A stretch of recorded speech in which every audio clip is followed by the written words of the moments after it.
دعاء النهارده طلبت الاوردر دوت، وانا حابه اوريكم الاوردر عباره عن ايه. اول حاجه طلبت مجموعه الاخشاب دي، وهي طالبه من كل حاجه قطعتين، وطلبت برضو شكل الهلال، وبرضو بيبقى شكله شيك جدا في الشغل. والنهارده وانا بوريكم تجهيزات الاوردر دي، هوريكم برضو ازاي الشغل ده ممكن يتعمل على الخشب. وديت ثواني كده نفضي ايه حواليها عشان تبقى باينه كويس. بصوا جميله ازاي.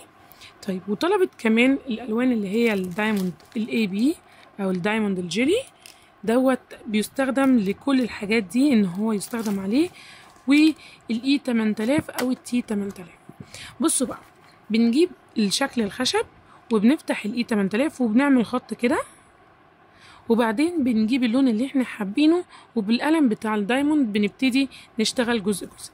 بنبتدي بعد كده نحط تاني اللزق، وبعد كده نشتغل واحدة واحدة.